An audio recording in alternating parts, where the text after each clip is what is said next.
Hey YouTube, thanks for watching my video on the Yamaha XT250 Dual Sport. Going to talk about rear racks, my current setup, the genuine Yamaha accessory rear rack, some other things that I've looked at, and yeah, but first my disclaimer, I'm no moto vlogger. I don't edit videos, so it's one take, only take. Let me know if I misspeak, I'll correct it in the description. Video production quality on XT250 all day is low. But that being said, ask me any questions. I'm always happy to answer. So yeah, my current setup is the Immix Racing rack. I've had it for 4 years. I've now broken it in 2 places, same place on each side. Others have reported this, and the Immix rack is, you can see it's a bent steel rack and same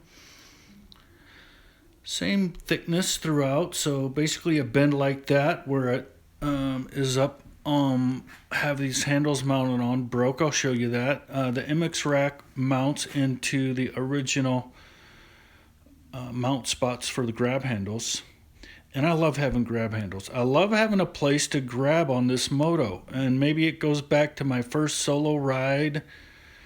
I took it out, I went to a real fun area that had some beachy area with sand and a bunch of mud back off it, and I got stuck by myself, and I had to use those handles to get me out, and I was so happy after getting out. And then I was really happy. I'm like, I love having these handles to have a really great spot to grab onto to manipulate my moto.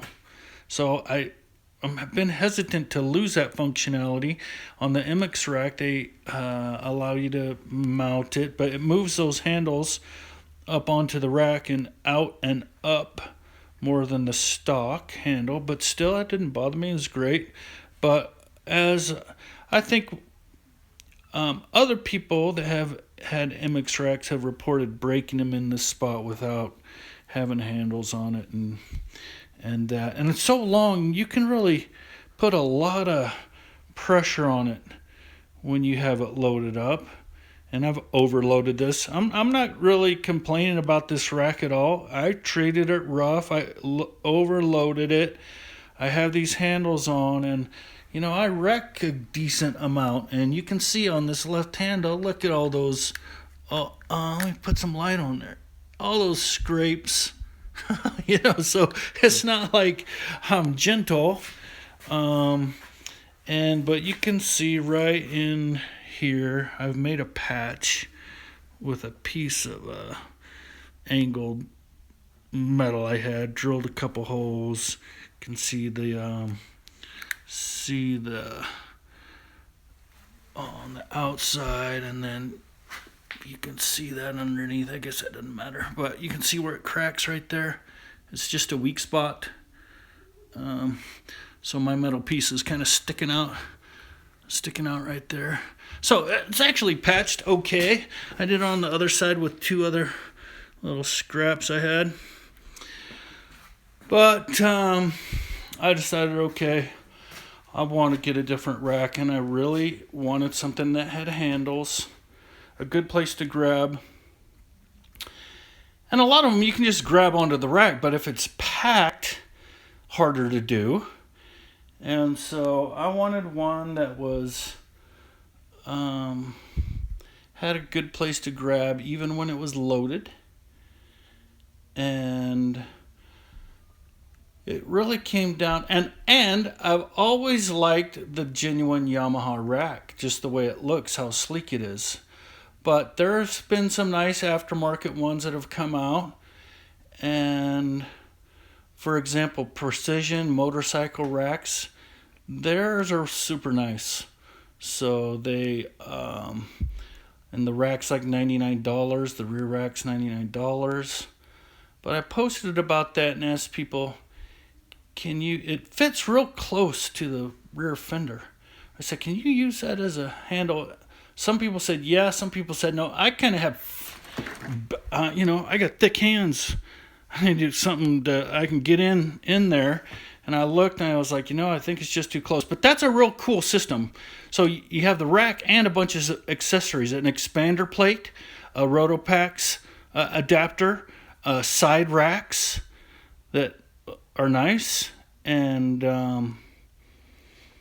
even a little sissy bar you can put on there. So they've done a lot, but again, I really wanted a nice, defined, good place to grab and manipulate my bike. I get into hairy situations where I'm yanking on it, pulling it out, or even just moving it around in the garage. It's kind of nice to be able to grab it and put it up against your thighs and kick it over, easy. So I decided to go for the Yamaha rack. And here's a story on those dang things. So, one, you just can't order them from any place in America. So if you go look at Canada, you find the Yamaha site there, but it's so expensive there. So I found it on Webbike Japan for $112. It's gone up $5. I put it on since I bought it, I noticed. And I put it on the slow boat. So it cost me like under 140. I can't remember the exact amount. I'll put a picture in here.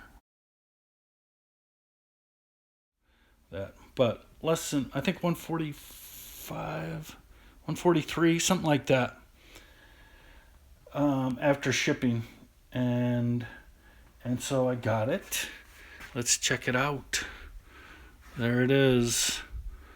So some things that and this is all, it comes in a box wrapped in this piece of paper from Wise Gear. Wise Gear's the Yamaha owned division that does all their accessories, and it just comes with the rack and these plugs to go in these holes. And this is where it's Yamaha's also has some side braces, side mounts, I guess you call them, right? And I'm not trying to avoid I don't want to put any more weight on my bike, to tell you the truth. So I'm trying to avoid using side racks. And you look at the PMR ones, they look heavy. And so I thought, okay, if I do go with side racks, the ones that hook into this Yamaha rack are they're lighter. So, and who knows? We'll see how that all works out. But yeah, I'm trying to avoid it because I run rig gear saddlebags. The right one goes on my exhaust. The left one goes on, a tool tube.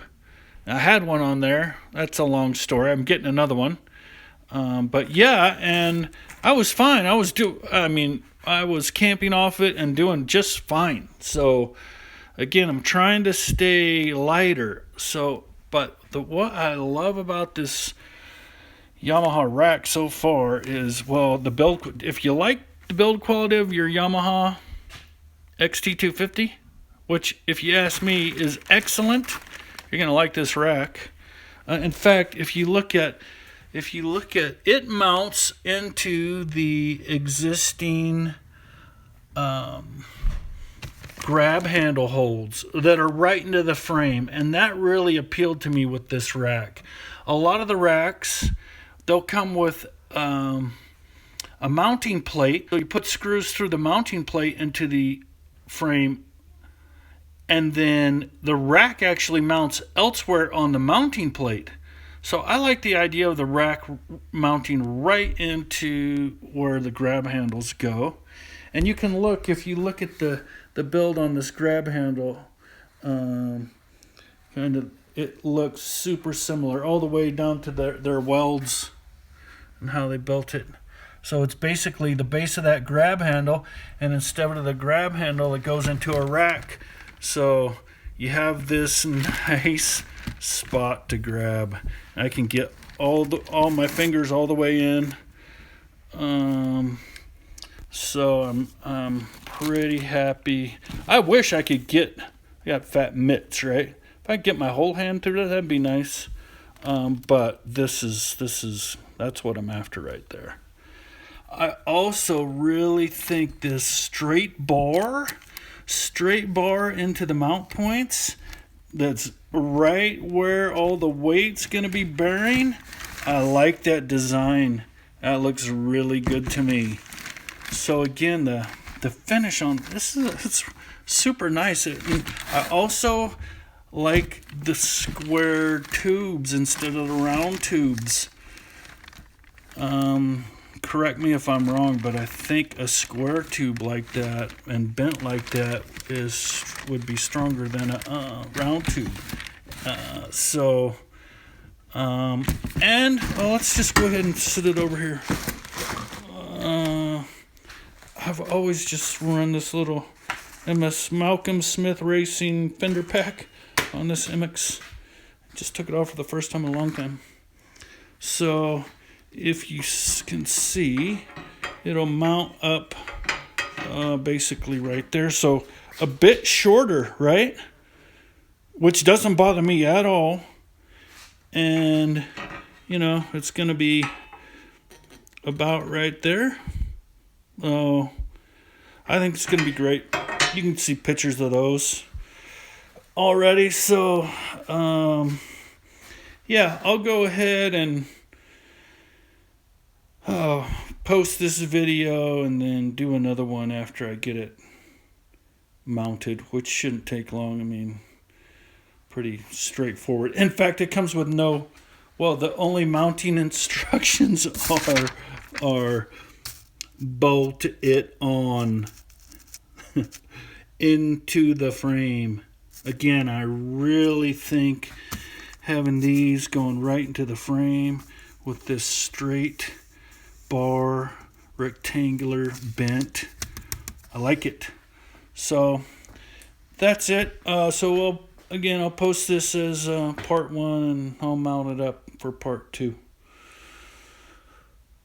Thanks for watching my videos. As always, on XT250 all day. Ride safe, everybody.